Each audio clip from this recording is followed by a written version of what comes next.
साथियों, स्वागत है आपका self study classes Vishwamedh Jain YouTube channel में।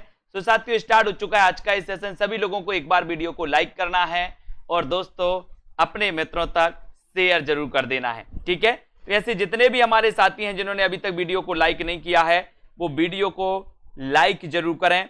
और एक बड़ा ऑफर है सभी के लिए दोस्तों, टीजीटी पीजीटी मॉडल पेपर आप खरीद सकते हैं मात्र 350 में। ऐप पर सेल्फ स्टडी क्लासेस ऐप पर 3000 प्रश्नों की टेस्ट सीरीज है।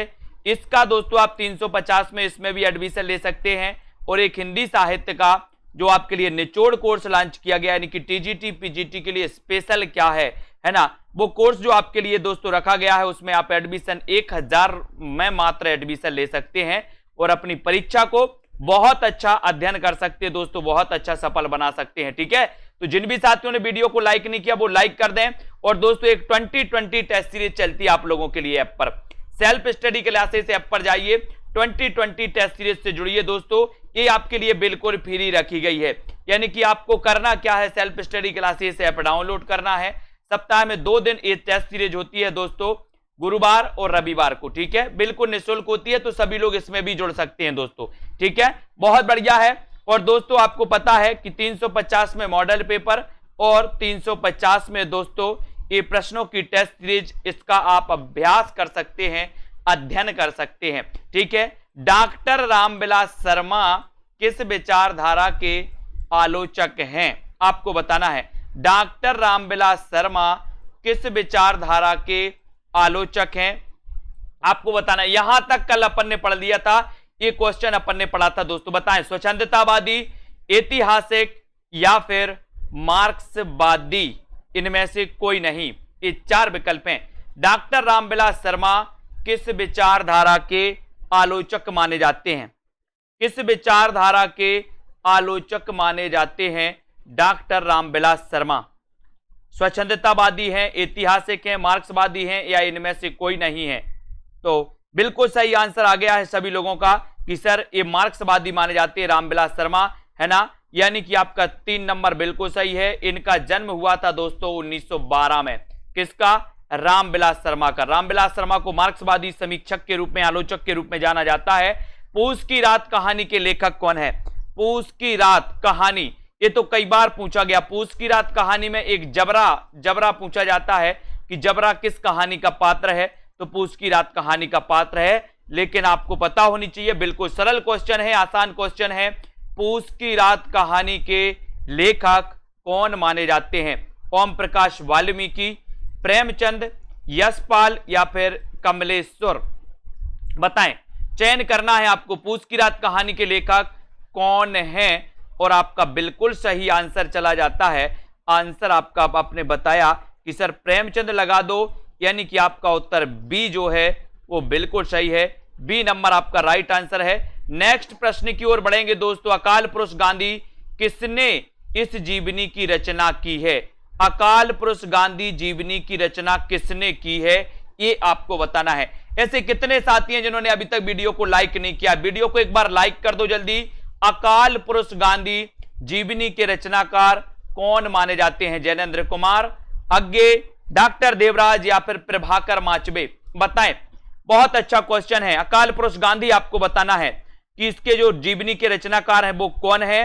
देखते हैं सबसे पहले आंसर किसका आता है। और सेल्फ स्टडी क्लासेस अगर ऐप को आपने अभी तक डाउनलोड नहीं किया है तो जल्दी से आज ही डाउनलोड कर लें। और उत्तर चला जाता है जैनेन्द्र कुमार। अकाल पुरुष गांधी जीवनी जो लिखी है दोस्तों वो जैनेन्द्र कुमार ने लिखी है, आपको पता है। ये नंबर आपका बिल्कुल सही आंसर है। अगला क्वेश्चन, रक्षाबंधन कहानी के लेखक कौन है? जैनेन्द्र कुमार के बारे में जानते दोस्तों, ये मनोविश्लेषणवादी उपन्यासकार माने जाते हैं जैनेन्द्र कुमार, है ना। आपको पता होगा। रक्षाबंधन कहानी के लेखक भी आपको बताना है। बताएं, जयशंकर प्रसाद, किशोरीलाल गोस्वामी, विश्वम्भरनाथ शर्मा कौशिक या फिर बंग महिला? और एक रचना पूछी जाती है दोस्तों, मुक्तिबोध। मुक्तिबोध, है ना। मुक्तिबोध के रचनाकार भी कौन है? जैनेन्द्र कुमार, ठीक है। और रक्षाबंधन कहानी अगर आपसे पूछा गया तो आपने क्या बताया है? प्रश्न क्रमांक है 65 और 65 में सभी लोग चयन कर रहे हैं कि सर सी नंबर लगा दो। मैंने दोस्तों सी नंबर आपका लगा दिया, विश्वम्भरनाथ शर्मा कौशिक। ये क्वेश्चन कई बार आया है। बोले सर विश्व में रक्षाबंधन मनाया जाता है, विश्व में, तो विश्वम्भरनाथ शर्मा कौशिक, विश्व में मनाया जाता कि नहीं? बोले सर मनाया जाता है रक्षाबंधन। 8 भागों में प्रेमचंद की कहानियां किस नाम से संकलित हैं? प्रश्न क्रमांक है आपका 466। 8 भागों में प्रेमचंद की कहानियां किस नाम से संकलित हैं? इसका उत्तर आपको बताना है। मानसरोवर नाम से, ज्ञान सरोवर नाम से, प्रेमचंद की कहानियां, या फिर नमक का दरोगा नाम से। तो चयन करें। प्रश्न क्रमांक 466 में 8 भागों में प्रेमचंद की कहानियां किस नाम से संकलित मानी जाती हैं? और प्रेमचंद जी का नाम, वास्तविक नाम क्या था दोस्तों? धनपत राय, धनपत राय था, है ना। नवाब राय नाम से उर्दू में लिखते थे, और इन्हें प्रेमचंद नाम दिया था किसने? दया नारायण निगम ने। प्रेमचंद आपको पता है प्रथम जो प्रगतिशील दोस्तों लेखक संघ की अध्यक्षता की थी, वो किसने की थी? प्रेमचंद ने की थी। और प्रेमचंद की कहानियां किस नाम से संकलित हैं? तब आपका राइट आंसर है मानसरोवर भाग 8। 8 भागों में है दोस्तों। शुकुल की बीबी किसकी रचना है? शुकुल की बीबी के रचनाकार कौन है? केदारनाथ से हैं, धर्मवीर भारती, निराला, या फिर कमल भारती। प्रश्न क्रमांक 467, अच्छा क्वेश्चन है। शुकुल की बीबी ये किसकी रचना मानी जाती है? प्रश्न आपको बताना है, वीडियो को लाइक करना है। जिन भी साथियों को निचोड़ कोर्स में दोस्तों एडमिशन लेना है वो एडमिशन ले सकते हैं। और जिन भी साथियों को दोस्तों क्या करना है, जिन भी साथियों को वीडियो को लाइक करना है वो लाइक जरूर कर देंगे, है ना। शुकुल की बीबी क्या करती है? केदारनाथ जाती है, धर्म करती है, निराला, या फिर कमल भारती। शुकुल की बीबी के रचनाकार आपको बताना है।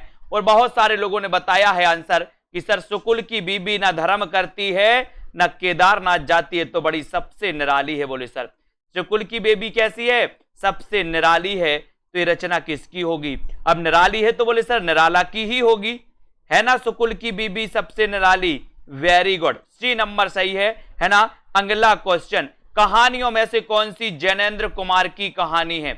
जैनेन्द्र कुमार की कहानी आपको बताना है कौन सी है? नमक का दरोगा, मलबे का मालिक, पाजेब, या फिर हार की जीत। कौन सी कहानी जैनेन्द्र कुमार की मानी जाती है? सभी लोग बताएंगे। अच्छा क्वेश्चन है, वीडियो को लाइक जरूर करना है दोस्तों। बताएं कहानियों में कौन सी कहानी जैनेन्द्र कुमार की मानी जाती है? तब आपका उत्तर क्या हो जाएगा? जैनेन्द्र कुमार। नमक का दरोगा तो नहीं है, कट कर दो। मलबे का मालिक ये भी नहीं है, बोले सर कट कर दो, है ना। हार की जीत भी नहीं है, कट कर दो। उत्तर कहां डाला जाता है? बोले सर पाजेब। पाजेब, पाजेब जो है ये कहानी है दोस्तों किसकी? जैनेन्द्र कुमार जी की, जैनेन्द्र कुमार की है। यानी कि आपका उत्तर सी की तरफ जाता है। सी नंबर आपका राइट आंसर है। नीलम देश की राजकन्या, कई बार पूछा गया, नीलम देश की राजकन्या के लेखक कौन माने जाते हैं? लाइक जरूर करते चल रहा है सभी लोगों को, है ना। जिन भी साथियों को कोर्स में एडमिशन लेना है वो कोर्स में एडमिशन अवश्य ले लें। अंतिम समय में मजा आएगा, अच्छा लगेगा पढ़ने में। नीलम देश की राजकन्या किस विधा की रचना है? ये आपको बताना है। उपन्यास, कहानी, एकांकी, या फिर आत्मकथा। नीलम देश की राजकन्या किस विधा की रचना है? इसको आपको बताना है। बताएं सभी लोग, नीलम देश की राजकन्या ये क्या है? उपन्यास है, कहानी है, एकांकी है, या फिर आत्मकथा है? और सभी लोगों ने आंसर बताया है। और यह भी बताना है दोस्तों इसके रचनाकार कौन है? नीलम देश की राजकन्या ये मानी जाती है दोस्तों क्या? कहानी। क्या मानी जाती है? कहानी, यानी बी नंबर आपका बिल्कुल सही है। इसके रचनाकार कौन है? नीलम देश की राजकन्या। 2 क्वेश्चन एक साथ आपसे पूछे जा रहे हैं। सूनी घाटी का सूरज उपन्यास के लेखक कौन है? सूनी घाटी का सूरज ये किसका उपन्यास है? श्रीलाल शुक्ल का, नरेश मेहता, हिमांशु श्रीवास्तव, या फिर शैलेश मटियानी? सूनी घाटी का सूरज के रचनाकार कौन माने जाते? इतना अच्छा क्वेश्चन आपसे पूछा गया है, बहुत बढ़िया प्रश्न है दोस्तों। सभी लोग बताएं। और सभी लोग बहुत अच्छे से दोस्तों बता रहे हैं कि सर सूनी घाटी का सूरज अगर आप पूछोगे तो ये आपका क्या हो जाएगा? बहुत बढ़िया आंसर आया है कि सर नीलम देश की राजकन्या जैनेन्द्र कुमार। वेरी गुड, बहुत बढ़िया। सूनी घाटी का सूरज उपन्यास के लेखक कौन है? बोले सर मेरी सूनी घाटी का सूरज है मेरा लाल। मेरा लाल कैसी घाटी का सूरज है? सूनी घाटी का सूरज है। सूनी घाटी का सूरज है मेरा लाल। इसको याद करना है। सूनी घाटी का सूरज है मेरा लाल तो श्रीलाल शुक्ल, यानी ये नंबर आपका बिल्कुल सही है। ठीक है, अगला क्वेश्चन, काम और राम का द्वंद्व किस उपन्यास में चित्रित है? बहुत बढ़िया आंसर, काम और राम का द्वंद्व किस उपन्यास में चित्रित है? ये क्वेश्चन भी पूछा गया है। मानस का हंस, चित्रलेखा, खंजन नयन या फिर नाचो बहुत गोपाल।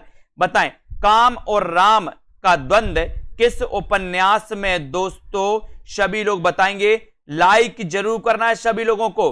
काम और राम द्वंद्व किस उपन्यास में चित्रित माना जाता है? और सीधा सीधा आंसर बताना है। सभी लोग बताएंगे, मानस का हंस, चित्रलेखा, खंजन नयन या फिर नाचो बहुत गोपाल। बताइए, काम और राम का द्वंद्व किस उपन्यास में चित्रित है? अच्छा क्वेश्चन है और सभी लोगों का आंसर चला जाता है कि सर काम और राम की अगर बात करोगे तो उत्तर जाता है आपका मानस का हंस। मानस का हंस यानी कि एक नंबर आपका बिल्कुल सही है ना। और इसके रचनाकार भी आपको बताना है, चयन करिए जल्दी। मानस का हंस के रचनाकार कौन है? इसके रचनाकार भी आपको चयन करना। 8वां सर्ग आ गया दोस्तों, 8वां सर्ग किसका नाटक है? 8वां सर्ग नाटक के रचनाकार कौन है? बताएं, जयशंकर प्रसाद हैं, भारतेंदु जी हैं, सुरेंद्र वर्मा जी हैं या फिर हरि कृष्ण प्रेमी हैं? 8वां सर्ग मानस का हंस भी आपको बताना है। मानस का हंस के रचनाकार कौन है? 8वां सर्ग किसका नाटक है? किसका नाटक माना जाता है? बताएं, 8वां सर्ग नाटक के रचनाकार कौन है? कौन है बताना है। और दोस्तों आपका सीधा आंसर चला गया अमृतलाल नागर। वेरी गुड, बहुत बढ़िया। यहां पर 8वां सर्ग आपसे पूछा गया तो आपने सीधा सीधा आंसर बताया है। बोले सर आओ देखा ना ताव और लगा दिया सुरेंद्र वर्मा।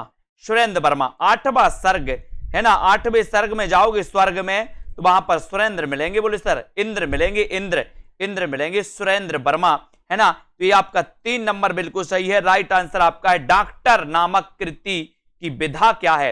ये डॉक्टर बताना दोस्तों, इसकी विधा क्या है? बताएं, मैंने आपको बताया भी था कि डॉक्टर, सबसे बड़े डॉक्टर कौन है? सबसे बड़े डॉक्टर बोले सर विष्णु है ना। कोई की नहीं चलती बोले सर, जब कोई की नहीं चलती है सबसे बड़े डॉक्टर की चलती है ना। तो डॉक्टर नामक कृति की विधा बताना है, इसके रचनाकार भी आपको बताना है। बताएं, तो सभी लोग यहां पर प्रश्न क्रमांक 473 में उत्तर लगा रहे हैं। राइट आंसर आपका लग रहा है कि सर डॉक्टर नामक जो कृति है इसके रचना का, इसकी जो विधा है ये नाटक है। नाटक है, बिल्कुल सही है। और यहां पर आपने बताया कि ये नाटक भी किसका है, जल्दी बताओ। जयशंकर प्रसाद के करुणालय का नाट्य रूप क्या है? नाट्य रूप बताना दोस्तों, इसका नाट्य रूप क्या है वो भी आप लोग बताते जाइए। और अच्छा उत्तर आ गया है कि सर जो डॉक्टर नाटक है ये डॉक्टर नाटक है किसका? ये डॉक्टर नाटक है विष्णु प्रभाकर। बहुत बढ़िया, विष्णु प्रभाकर का दोस्तों ये नाटक है। कौन सा? डॉक्टर है ना। जयशंकर प्रसाद के करुणालय नाटक का रूप क्या है? रूप क्या है? किन साथियों ने अभी तक वीडियो को लाइक नहीं किया? सभी लोग लाइक करें। और जिन भी साथियों को मॉडल पेपर और दोस्तों जिन भी साथियों को टेस्ट सीरीज है ना, टेस्ट सीरीज 3000 प्रश्न टेस्ट सीरीज में भाग लेना है वो ले सकते हैं। जयशंकर प्रसाद के करुणालय नाट्य रूप है। करुणालय का नाट्य रूप क्या है? करुणालय का नाट्य रूप क्या है ये आपने बता दिया कि सर ये तो गीति नाट्य है। इसका रचना काल माना जाता है 1913 है ना। इसके रचनाकार कौन है? जयशंकर प्रसाद। बोले 13 करुणालय गीति नाट्य है। बहुत बढ़िया। बालकृष्ण शर्मा नवीन का सर्वप्रथम प्रकाशित काव्य संग्रह कौन सा है? बालकृष्ण शर्मा नवीन है ना। एक बालकृष्ण भट्ट भी आप पढ़ते हो, ये बालकृष्ण शर्मा नवीन भी आप पढ़ते हो, एक बाल मुकुंद गुप्त भी आप पढ़ते हो, लेकिन आपको बालकृष्ण शर्मा नवीन का सर्वप्रथम प्रकाशित काव्य संग्रह आपको बताना है। कुआसी है, रश्मि रेखा है, उर्मिला या फिर कुमकुम।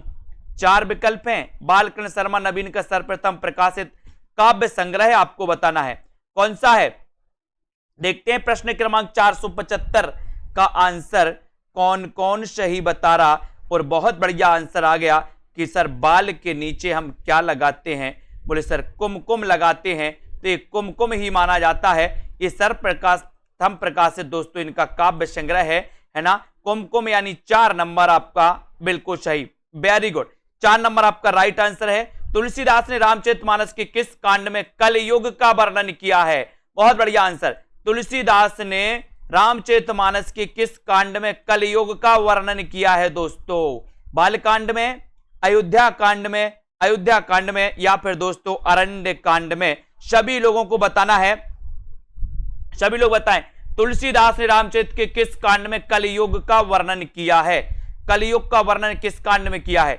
4 विकल्प हैं। अच्छा क्वेश्चन है दोस्तों, बढ़िया प्रश्न है।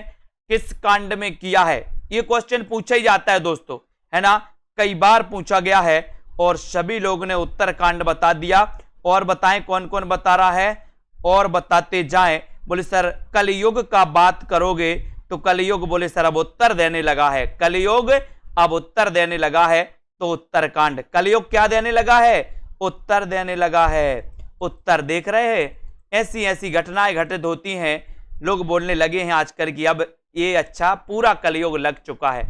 देखा आपने आसपास, सुना बड़े बूढ़े बुजुर्गों के मुंह से कि ये कलयुग है, कलयुग, तो कलयुग अब उत्तर देने लगा है। तो कलयुग की बात आपसे आए रामचरितमानस में तो उत्तर देने लगा, मतलब उत्तरकांड। अब नहीं भूलना है आप लोग, उत्तरकांड। कलयुग क्या देने लगा? बोले सर उत्तर देने लगा। बहुत बढ़िया। जायसी ने अपनी किस काव्य कृति में कयामत का वर्णन किया? बहुत बढ़िया, बहुत अच्छा प्रश्न है।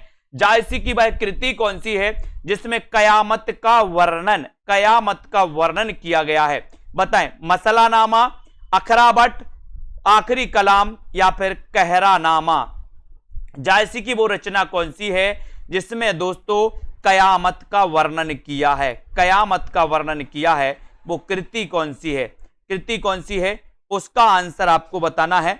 बहुत बढ़िया प्रश्न है, कयामत का वर्णन, और सीधा सीधा आंसर आ रहा है। बोले सर कयामत की बात करोगे तो आखिरी सलाम, कयामत की बात करोगे तो आखिरी सलाम और आखिरी कलाम, है ना। ये आखिरी कलाम कृति है दोस्तों जायसी की, जिसमें कयामत का वर्णन किया गया। यानी कि आपका जो 3 नंबर है, 3 नंबर सी नंबर है, वो आपका बिल्कुल सही है। बोले कयामत की बात करोगे तो आखिरी सलाम, है ना। बहुत बढ़िया। अगला क्वेश्चन, गोरखबानी का संपादन किसने किया? गोरखबानी का संपादन किसने किया? ये क्वेश्चन भी कई बार पूछा जाता है। सभी लोग बताएंगे, आचार्य हजारी प्रसाद द्विवेदी, राहुल सांकृत्यायन, पीतांबर दत्त बड़थवाल या फिर रामचंद्र शुक्ल। गोरखबानी का संपादन किसने किया है? एक बार लाइक जरूर करना, मजा आ जाए दोस्तों, है ना। इस सेशन में गोरखबानी बताना है और ये क्वेश्चन कितनी बार आ गया ये भी आपको पता है और कितनी बार आएगा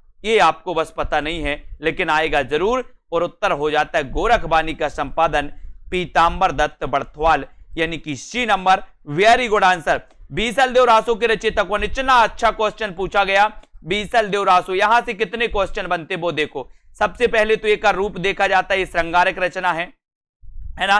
फिर पूछा जाता है दोस्तों कि अजमेर के शासक से संबंधित रचना कौन सी है? आप बताते हो बीसल देव रासो, है ना। ये भी आपसे पूछा जाता है। अब आपसे पूछा जाता है निम्न में से बताइए कौन वीर गाथा परक? दोस्तों रासो काव्य में नहीं रखा जाता किसको?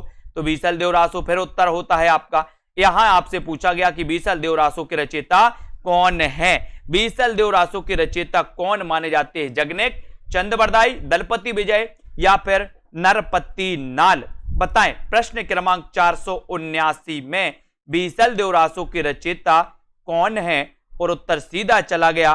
बोले सर नरपति नाल, नरपति नाल। बोले नरपति, बोले 20 नहीं होते सर, 1, है ना। तो बीसल देव रासो, नरपति नाल। Very good. गद्य पद्य मिश्रित चंपू काव्य कौन सा है दोस्तों? चंपू काव्य। अपन आदि काल में दोस्तों प्रारंभिक गद्य साहित्य पढ़ते थे, जब उस प्रारंभिक गद्य साहित्य में इस रचना को भी रखा जाता है ना। जैसे अपन पढ़ते थे उक्ति व्यक्ति प्रकरण, इसको भी प्रारंभिक गद्य साहित्य में रखा गया, है ना। और फिर दोस्तों ये चंपू काव्य है, और चंपू काव्य की रचनाकार ये जो बताना है कि गद्य पद्य मिश्रित चंपू काव्य कौन सा है, और उसके रचनाकार भी आपको बताना है कौन सा है। वर्ण रत्नाकर? बोले सर ये तो नहीं है।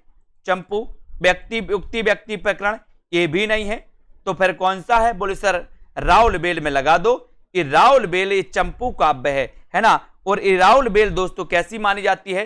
बोले सर ये शिलांकित कृति मानी जाती है है ना। इसके कवि कौन है? बोले सर रोड़ा कवि है, रोड़ा, रोड़ा, है ना, याद रखना। और सी नंबर आपका बिल्कुल सही है। अब्दुल रहमान कृत संदेश रासक क्या है दोस्तों?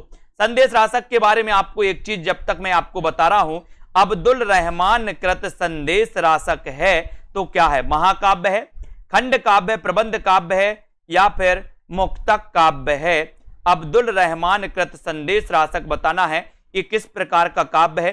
संदेश रासक कृति आपको पता होगी दोस्तों कि ये क्या है, ये इसका काव्य रूप आपको बताना है। लेकिन आपको पता है कि हजारी प्रसाद द्विवेदी ने हिंदी की प्रथम रचना माना है इसको, संदेश रासक को। एक क्वेश्चन और आता है कि आदिकाल का मेघदूत किसे कहा जाता? उत्तर होता है संदेश रासक, है ना। यहां पर अब्दुल रहमान कृत संदेश रासक पूछा गया तो ये क्या है? बोले सर एक खंड काव्य है ना। और इसे हजारी प्रसाद द्विवेदी ने हिंदी की प्रथम रचना माना है। और इसके रचनाकार कौन है? अब्दुल रहमान, है ना, अब्दुल रहमान है दोस्तों। यानी कि आपका 2 नंबर बिल्कुल सही हो जाता है। कौल ज्ञान निर्णय, कौल ज्ञान निर्णय के रचनाकार कौन है? कौल, कौल मैंने बताया था आपको, बताएं। कौल, कौल खाते हैं, कौन खाते? कोल, कोल, बताएं। कौल ज्ञान निर्णय के रचनाकार कौन है? 4 विकल्प हैं। ऐसे कितने साथी हैं जिन्होंने अभी तक self study classes app download नहीं किया? सेल्फ स्टडी क्लासेस ऐप से जुड़ जाइए। बम्पर चीजें बहुत सारे तो आपको टेस्ट मिलने वाले हैं फ्री में, है ना। और दोस्तों जिनको भी एडमिशन लेना वो एडमिशन भी ले सकते हैं। 2020 टेस्ट सीरीज दोस्तों आपके लिए ही चलाई जा रही है। कौल ज्ञान निर्णय के रचनाकार कौन है? कोल, कोल खाते हैं कौन? बोले सर मच्छेंद्रनाथ। कोल, कोल, मच्छर, मच्छेंद्रनाथ बोलते, मच्छंदर, और मच्छंदर से अपन को मच्छर ऐसा एहसास नहीं हो रहा तो बोले मच्छर क्या खाते हैं? याद करने का तरीका, कोल, कोल खाते, कोल, कोल के खा जाते मच्छर अपन को। तो कोल से कोल ज्ञान निर्णय और मच्छेंद्रनाथ, यानी कि 3 नंबर आपका सी नंबर बिल्कुल सही हो जाएगा। ऐसे याद भी करते जाएंगे। आला और उदल नामक 2 वीर सरदारों की वीरतापूर्ण वर्णन मिलता है तो किसमें मिलता है दोस्तों? आला उदल। 12 बरस लो कुकर जीबे और 13 लो जिए सियार, पढ़ा है ना आप लोगों ने। आला, आला किस ऋतु में गाया जाता है? बोले सर वर्षा ऋतु में गाया जाता है, सभी लोगों ने पढ़ा है। लेकिन आपको पता है आला और उदल नामक 2 सरदारों की वीरतापूर्ण वर्णन किस रचना में मिलता है? ये क्वेश्चन भी आपको बताना है। परमाल रासों में, पृथ्वीराज रासों में, खुमान रासों में। ये खुमान रासो है, ये हमीर रासो है। तो आपने बिल्कुल सही आंसर बताया है कि सर ये रचना है परमाल रासो। इसका अन्य नाम है दोस्तों क्या? आलाखंड। क्या नाम है? आलाखंड। 1 नंबर आपका बिल्कुल सही हो जाता है। अगला क्वेश्चन है अमीय हलाहल मद भरे श्वेत श्याम रतनार और जियत मरत झुक झुक परत जेहि चित बत एक बार, बताएं। अच्छा, अच्छी पंक्ति है दोस्तों, इस पंक्ति को बताना है। अब आप इसका सही अर्थ नहीं लेना है। अपन इस अमीय का सुधा होता है अर्थ, लेकिन अमीय का अपन को अमिया लेना। अमिया, अमिया फरती ना आम की अमिया। बोले अमिया में क्या निकलता है? बोले सर अमिया का पना बन जाए तो रस निकलता है, रस। अमिया में क्या निकलता है? रस। तो अमीय हो गया यहां पर अमीय। और अमीय हलाहल मद भरे श्वेत श्याम रतनार, है ना, जियत मरत झुक झुक परत जेहि चित। अमिया को पकड़ लो, अमिया को। बोले सर अमिया में तो रस निकलता है, तो इसका उत्तर रसलीन हो जाएगा, बी नंबर, रस से रसलीन। ठीक है, इस पंक्ति के रचनाकार है बी नंबर आपका। Very good. रूपांबरा किसकी रचना है? रूपांबरा के रचनाकार कौन है? इसका आंसर बताना। अज्ञे, मुक्तिबोध, जैनेन्द्र को, नेमीचंद्र जैन या भारत भूषण अग्रवाल। रूपांबरा, रूपांबरा ये किसकी रचना है? सेल्फ स्टडी क्लासेस ऐप से जुड़ जाइए दोस्तों। बम्पर बम्पर ट्रिक आपको मिलती रहेगी, एक से एक चीजें, जो ऐसी ट्रिक की आप कभी भूल नहीं पाओगे, ऐसे क्वेश्चन। और आपको बताना है रूपांबरा किसकी रचना है, सभी लोग बताएंगे।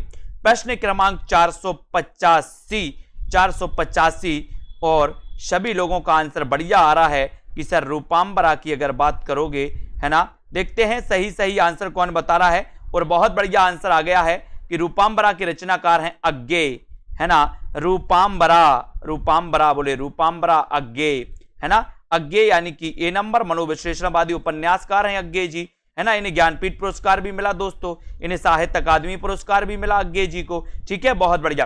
पहला राजा नाटक का लेखक कौन है? पहला राजा क्या करता है? पहला राजा, बताइए। अब जब कोई पहला राजा बनेगा है तो वो क्या करेगा? घर में बैठेगा कि सबसे पहले मंदिर जाएगा?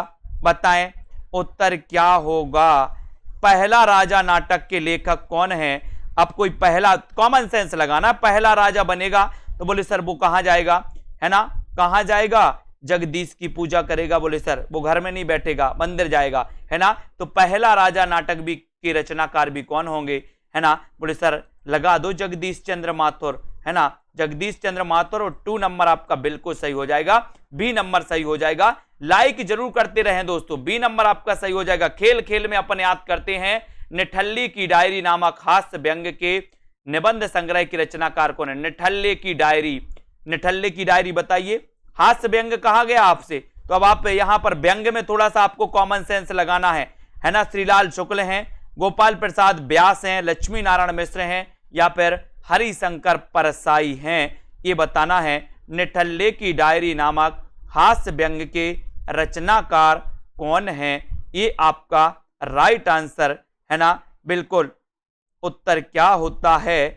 उत्तर होता है आपका हरिशंकर परसाई। और बहुत बढ़िया आंसर आ गया है कि सर हरिशंकर परसाई में लगा दो, 4 नंबर में लगा दो। ये व्यंग की बात आई तो व्यंगकार तो बोले सर परसाई जी ही दिख रहे यहां पर, तो 4 आपने बिल्कुल सही आंसर लगाया है। 9 मैं साहित्य को मनुष्य की दृष्टि से देखने का पक्षपाती हूं, यह किस आचार्य की उक्ति है। मैं साहित्य को मनुष्य की दृष्टि से देखने का पक्षपाती हूं, ये किस आचार्य की उक्ति मानी जाती है। महावीर प्रसाद द्विवेदी, रामचंद्र शुक्ल, हजारी प्रसाद द्विवेदी, या फिर नंद दुलारे वाजपेयी, बताएं। वीडियो को लाइक करते जाएं। Model paper TGT model paper में एडमिशन ले सकते हो। ऑफर आ गया 350 का, 3000 क्वेश्चन की प्रैक्टिस सेट कर सकते हो दोस्तों। ऑफर आ गया 350 का, हिंदी का पूरा निचोड़ कोर्स दोस्तों, टीजीटी के लिए स्पेशल ऑफर आ गया 1000, इसमें एडमिशन लेकर के। बड़ा ऑफर है, ऐसा ऑफर कभी नहीं आएगा। मैं साहित्य को मनुष्य की दृष्टि से देखने का पक्षपाती हूं, और ये कहा है दोस्तों किसने, हजारी प्रसाद द्विवेदी ने। ऐसी बात हजारी प्रसाद द्विवेदी कहेंगे, है ना। बहुत बढ़िया आंसर, 3 नंबर जिन्होंने बताया उनका आंसर बिल्कुल सही है। डॉक्टर संपूर्णानंद की रचना का नाम क्या है, नाम क्या है। हिंदी भाषा की उत्पत्ति, आचरण की सभ्यता, गेहूं बनाम गुलाब, या फिर भाषा की शक्ति। डॉक्टर संपूर्णानंद की रचना कौन सी है, डॉक्टर संपूर्णानंद की रचना आपको बताना है। अच्छा क्वेश्चन है दोस्तों, 489 का उत्तर आपको चयन करना है। वीडियो को लाइक करते चलें, शेयर करते रहें अपने मित्रों तक, है ना। और सभी लोगों ने बताया है कि सर अगर आप डॉक्टर संपूर्णानंद की बात करोगे तो डॉक्टर संपूर्णानंद की जो रचना है वो रचना कौन कौन ने सही बताया है ना। बहुत बढ़िया आंसर आ गया है। बोले सर संपूर्णानंद पूछा गया आपसे, संपूर्णानंद, और ये आपका है दोस्तों कौन, भाषा की शक्ति।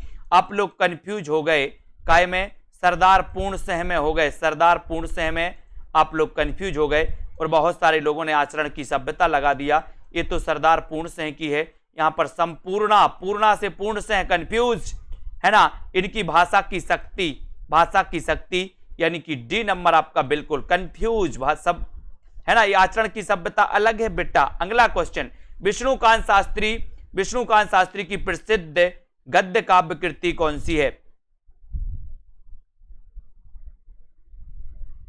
विष्णुकांत शास्त्री की प्रसिद्ध गद्य कृति कौन सी है ना। कृति का नाम बताना है। ये विष्णुकांत शास्त्री हैं। पूजा सुब्रा, कुछ चंदन की कुछ कपूर की, या 2 पहिया के फूल, बताएं। प्रश्न क्रमांक 490 का आंसर सभी लोगों को बताना है। उत्तर बताएंगे सभी लोग। विष्णुकांत शास्त्री की प्रसिद्ध गद्य काव्य कृति का नाम क्या है, बताएं।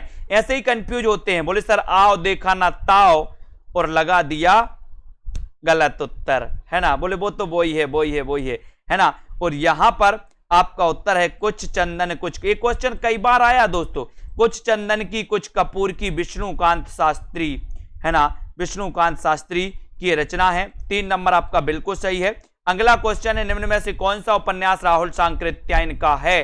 राहुल सांकृत्यायन, ये वही राहुल सांकृत्यायन है दोस्तों जिन्होंने घुमक्कड़ शास्त्र यात्रा वृत्तांत लिखा। ये वही राहुल सांकृत्यायन है जिन्होंने सरहपा को हिंदी का प्रथम कवि माना। ये वही राहुल सांकृत्यायन है जिनकी दोस्तों आत्मकथा है मेरी जीवन यात्रा, है ना।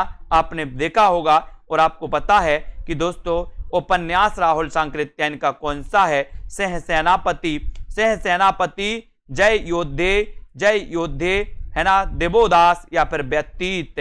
बताएं। प्रश्न क्रमांक आपका 491, उपन्यास राहुल सांकृत्यायन का कौन सा है? कौन सा है बताएं। और बहुत अच्छा क्वेश्चन उत्तर बताया आप लोगों ने, है ना, सीधा सीधा आंसर चला गया कि सर उपन्यास पूछा गया है ना, यहां पर पूछा नहीं है, पूछा गया दोस्तों, है ना। तो यहां पर आपको याद रख लेना कि ये सहसेनापति भी है, जय योद्धे भी है, देवोदास भी है, व्यतीत नहीं है ना। यहां पर थोड़ा सा कंफ्यूज हो गए अपन लोग। क्या कंफ्यूज हो गए? बोले सर है नहीं, यहां पर नहीं है, यहां दबा रहा, पीछे ये नहीं है दबा रहा, है ना, अपन ने देखा नहीं। और यहां पर तीनों ऑप्शन आपको सही लग रहे थे कि सर सेनापति भी है, जय योद्धे भी है, देवोदास भी है, लेकिन उत्तर आपका 4 नंबर सही हो गया। बोले सर ये डी नंबर नहीं है, डी नंबर नहीं है, बाकी 3 हैं। 2 आपको पता थे, कंफ्यूज हो रहे थे कि ए और बी है, देवोदास पता नहीं था। ये डी नंबर आपका बिल्कुल सही, बहुत बढ़िया। अगला क्वेश्चन, कौन सा सहयोगी उपन्यास है? सहयोगी उपन्यास कौन सा है? महाभोज है, उखड़े हुए लोग हैं, 1 इंच मुस्कान या फिर आपका बंटी? कौन सा सहयोगी उपन्यास है बताएं। अच्छा क्वेश्चन है ना। यहां वहां की थोड़ी सी बातें होती रहती हैं, कभी नहीं, है ना, नहीं दिखाता, ठीक है, बहुत बढ़िया। अब आपको बताना है इनमें से कौन सा सहयोगी उपन्यास है। सहयोगी उपन्यास बताना है, यानी कि संयुक्त रूप से लिखा गया उपन्यास आपको बताना है, तब आपका सही उत्तर क्या है? कौन सा सहयोगी उपन्यास है बताइए राकेश जी, है ना। आपने बता दिया, बोले सर 1 इंच मुस्कान, है ना। और आपको पता है मुस्कान भी सहयोग से निकलती है। बोले सर तुमने हंसा तो हमने भी हंसा, है ना। तो सहयोग से निकलती मुस्कान की नहीं निकलती? ऐसा तो नहीं कि अकेले बैठे रहते और हंसते रहते, कभी कभी होता है ऐसा, लेकिन मुस्कान सहयोग से निकलती। बोले सर, है ना, तुम हंसे तो हम हंसे, है ना। ये 3 नंबर आपका सही है। जैनेन्द्र कुमार द्वारा रचित कहानी नहीं है, तो कौन सी नहीं है बताएं। फांसी, नीलम देश की राजकन्या, पाजेब या फिर अमर बल्लेरी? जैनेन्द्र कुमार द्वारा रचित कहानी कौन सी नहीं है? कौन सी नहीं है? जैनेन्द्र कुमार द्वारा रचित कहानी कौन सी नहीं है? इसका उत्तर आपको बताना है। फांसी, नीलम देश की राजकन्या, पाजेब? आपको तो स्पष्ट नजर आ रहा है अब।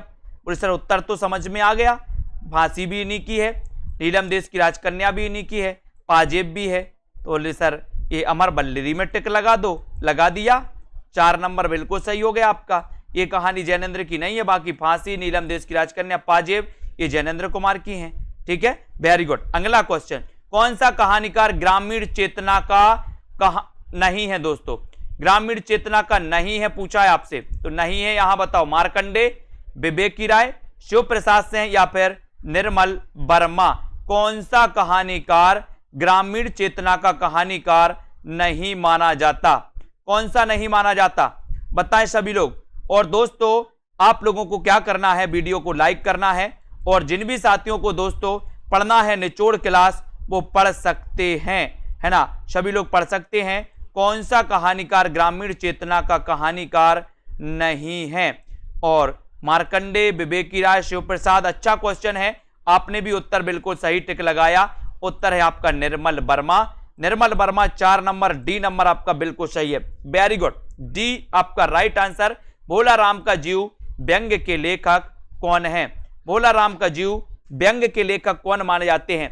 हरिशंकर परसाई, ज्ञान वाजपेयी या फिर राम गोपाल या फिर दोस्तों श्रीलाल शुक्ल? ये व्यंग्य माना जाता है भोला राम का जीव। और दोस्तों व्यंग्य की जब भी बात होती है तो आपके मन में एक ही बात आती है, और वो बात आती है हरिशंकर परसाई की। भोला राम के जीव के रचनाकार हैं हरिशंकर परसाई, यानी कि 1 नंबर आपका बिल्कुल सही है, ये नंबर आपका राइट आंसर है, ठीक है, वेरी गुड, 1 नंबर राइट हो गया। मनोविश्लेषण प्रधान कथाकार कौन नहीं है? मनोविश्लेषण प्रधान कथाकार कौन नहीं है?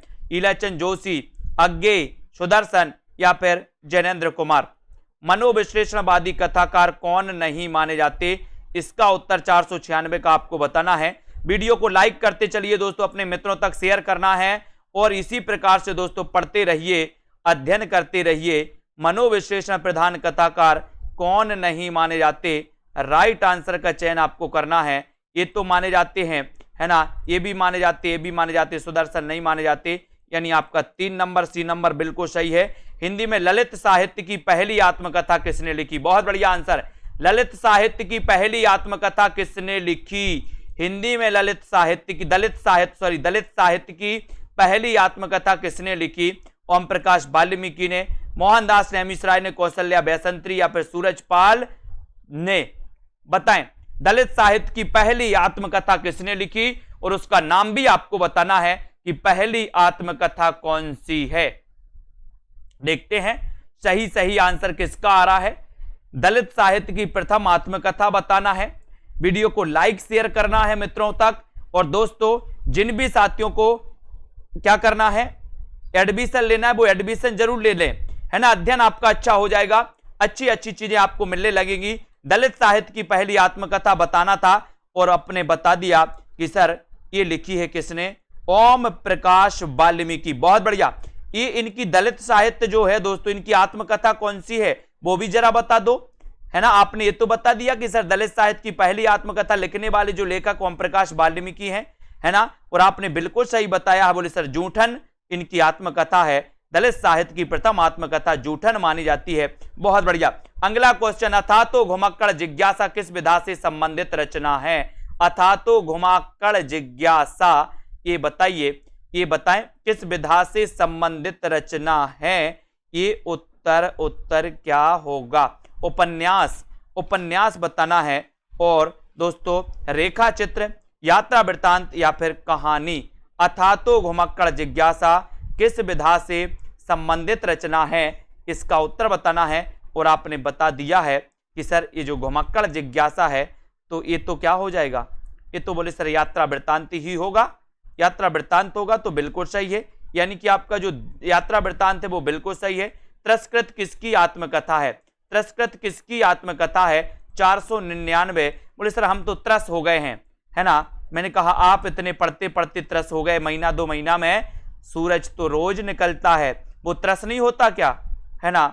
अब 2 महीने पढ़ पढ़ के त्रस हो गए, लेकिन सूरज रोज निकलता है, वो त्रस नहीं होता क्या, है ना। तो बोले सर त्रस हो गया है कौन? त्रस हो गया है कौन हो गया त्रस? तो आपका उत्तर क्या हो जाएगा? आपका उत्तर हो जाएगा दोस्तों सूरजपाल चौहान। यानी कि आपका जो 4 नंबर है, त्रस्कृत किसकी आत्मकथा है? तो सूरजपाल चौहान की है। डी नंबर आपका बिल्कुल सही है। ठीक है, डी जिन्होंने बताया उनका आंसर वेरी गुड आंसर, बहुत बढ़िया। अगला क्वेश्चन, हिंदी में रेखा चित्र के प्रथम रचयिता पदम सिंह शर्मा का नाम आता है दोस्तों। इनकी बताना है कि कौन सा माना जाता है, इनकी रचना कौन सी मानी जाती है दोस्तों, बताएं। पदम सिंह शर्मा की पदम पराग, पथ के साथी, है ना, रेखा और रंग, ये बताना है। तो उत्तर क्या हो जाएगा? ये क्वेश्चन पूछा गया है दोस्तों, पूछा गया है तो आप लोगों को उत्तर भी बताना है ना। और सभी लोगों ने बताया है कि सर पदम सिंह शर्मा, है ना। ये जो 1 नंबर है, 1 नंबर आपका बिल्कुल सही है। ये नंबर आपका राइट आंसर हो जाएगा। प्रश्न क्रमांक, यहां तक अपन ने 500 प्रश्नों को कवर कर लिया है दोस्तों, है ना। हर सेशन में अपन ने 500 प्रश्न, यहां पर 500 प्रश्न तक अपन पहुंच चुके हैं। आगे बढ़ेंगे। मैथिली शरण गुप्त की वह रचना जिसने देश में राष्ट्र प्रेम की धूम मचा दी, वो रचना कौन सी है ना। बाकी तो ये पूरी की पूरी रचना दोस्तों मैथिली शरण गुप्त की है, लेकिन वो रचना कौन सी है जिसने राष्ट्र प्रेम की धूम मचा दी, ऐसा क्वेश्चन आपसे पूछा गया। नॉर्मल क्वेश्चन है, अच्छा क्वेश्चन है। और वो रचना कौन सी है, इसका आंसर बताना है। साकेत, यशोधरा, भारत भारती या फिर जय भारत, वो रचना कौन सी है। और दोस्तों 4 विकल्प हैं, 4 में से आपको पता है कि सर राष्ट्र प्रेम से संबंधित अगर किसी रचना की बात होगी, जिस रचना ने दोस्तों पूरे भारत में राष्ट्र प्रेम की धूम मचा दी, जिसका रचना काल 1912 है, जिसकी प्रसिद्धि के कारण मैथिली शरण गुप्त को राष्ट्र कवि की उपाधि महात्मा गांधी जी ने दी थी, वो रचना है कौन सी? भारत भारती। यानी 3 नंबर आपका बिल्कुल सही है। कविता कलाप किसकी रचना है दोस्तों? कविता कलाप के रचनाकार कौन है? महावीर प्रसाद द्विवेदी, श्रीधर पाठक, भारतेंदु या फिर हरिऔध। कविता कलाप किसकी रचना मानी जाती है, इसका उत्तर आपको बताना है। सभी लोग आंसर बताएंगे। उत्तर क्या है इसका? कविता कलाप के रचनाकार और दोस्तों सेल्फ स्टडी क्लासेस ऐप को जरूर डाउनलोड कर लें सभी लोग, है ना। आगे आने वाले जितने भी एग्जाम होंगे उनके लिए बहुत हेल्पफुल रहेगा आप लोगों के लिए, हिंदी साहित्य से रिलेटेड, ठीक है। और यहां पर आपको बताना है कि कविता कलाप के रचनाकार कौन हैं, और आपका सीधा आंसर चला जाता है कौन है, महावीर प्रसाद द्विवेदी, यानी कि आपका जो 1 नंबर है वो बिल्कुल सही है। ऐसे जितने भी साथी हैं जिन्होंने सेल्फ स्टडी क्लासेस ऐप को डाउनलोड नहीं किया है वो सभी साथी सेल्फ स्टडी क्लासेस ऐप को डाउनलोड जरूर करेंगे, ठीक है। और वीडियो को लाइक जरूर करना है दोस्तों, सभी लोग लाइक करते रहें दोस्तों, आगे बढ़ते रहें, है ना। यहां पर मैं साहित्य को मनुष्य की दृष्टि से देखने का पक्षपाती हूं, किस आचार्य की उक्ति है, तो ये हजारी प्रसाद द्विवेदी की है दोस्तों उक्ति, है ना। 3 नंबर है, ठीक है। तो दोस्तों आपको बताना है, वीडियो को लाइक करना है, शेयर करना है, आगे बढ़ते जाना है और निरंतर अध्ययन करते जाना है, ठीक है। और दोस्तों जिन भी साथियों ने वीडियो को लाइक नहीं किया है वो वीडियो को लाइक जरूर कर दें। और दोस्तों आपके लिए बड़ा सरप्राइज आया है, और बड़ा सरप्राइज ये है कि आपको मॉडल पेपर 350 में मिल रहे हैं, 25 मॉडल पेपर, है ना। तो और 3000 प्रश्नों की टेस्ट सीरीज मात्र 350 में मिल रही है, ठीक है। फिर आपसे दोस्तों हिंदी साहित्य का निचोड़ कोर्स, जिसमें आपको लाइव क्लास है, जिसमें आपको टेस्ट सीरीज, जिसमें आपको दोस्तों रिकॉर्डेड कोर्स, जिसमें दोस्तों हिंदी साहित्य का स्पेशल निचोड़ कोर्स, और दोस्तों बहुत सारे टॉपिक वाइज टेस्ट भी आपको मिलने वाले हैं। ये दोस्तों आपको मात्र 1000 में एडमिशन ले सकते हैं। आज ही आप एडमिशन लें, अपना अध्ययन चालू कर दें। लाइव क्लासें भी चलती हैं दोस्तों निचोड़ क्लास की, जिसमें आपको इंपॉर्टेंट पढ़ाया जाता है ना, वो भी आपको पढ़ना है। तनु जी बहुत बढ़िया, देवेंद्र जी, लवली ठाकुर जी, शिवांश जी, रामदयाल जी, अलका, मोहित जी, रीता, मंजू जी, है ना, याचना जी, मोहित जी, लोकेश जी, लालदास, अनिल कुमार, रीता, सोनू जी, लाली यादव, संगीता जी, रिंकू, अमित जी, है ना, जगनू जी, प्रमिला, रीना, श्वेता जी, रेखा जी, लालदास, अरुण जी, कार्तिक जी, निरुपमा जी, हर्षिता जी, लवकुश जी, short and motivational दारसू, Mohit ji बहुत बढ़िया, सुमन जी, रीता जी, विजय राज जी, धन्यवाद सभी साथियों को, है ना। और SDB, अनीता, और दोस्तों रीना, मनीषा, गणेश जी, अशोक जी बहुत बढ़िया, ठीक है। इसका सभी लोगों को उत्तर बताना है, ठीक है। रवि जी, दिव्या जी, देवेंद्र जी बहुत बढ़िया, धन्यवाद सभी साथियों को। वीडियो को लाइक शेयर करते रहें, आगे बढ़ते रहें दोस्तों, इसी प्रकार से अध्ययन करते रहें, ठीक है। और क्लास में जुड़े रहें। गीतिका, प्रदीप जी, जगनू जी, है ना, और नीरज जी, विजय राज जी, बिल्कुल सभी लोग बहुत बढ़िया, है ना। लालदास, जानवी, गीतम जी, पूनम कुमारी, हेमा, प्रदीप, श्रुति जी, धन्यवाद सभी साथी। राजीव, रंजना जी, है ना, कुमारी, हेमा जी, और समर जी, मनीषा जी, ठीक है, हर्षिता, सुलेखा। ये क्लास रोज 9 बजे होती है। और दोस्तों आप सभी साथी, अनूप राजपूत जी, प्रदीप जी, नीलिमा, ठीक है, अहंद जी, तनु जी, शिवानी जी, ठीक है, बिल्कुल, बबीता जी, रजनी जी, गीतिका जी, शर्मिला, मनीषा जी, पूजा वर्मा जी, मधु जी, राजीव जी, ठीक है, देवेंद्र कुमार जी, धन्यवाद, बहुत बढ़िया। लाइक शेयर जरूर करते रहें। और जिन भी साथियों को एडमिशन लेना है वो एडमिशन लेते हैं, है ना। जिनको 2020 टेस्ट सीरीज फ्री में दोस्तों टेस्ट लगाना है वो टेस्ट भी लगाएं ऐप पर आकर के, है ना। आप लोगों के लिए बढ़िया टेस्ट सीरीज लॉन्च की गई है, उसमें दोस्तों आप लोग लाभ जरूर लें, ठीक है। धन्यवाद सभी साथियों के लिए। 10 बजे एग्जाम पार में जुड़ें, उसमें दोस्तों पढ़ सकते हैं, ठीक है। जय हिंद।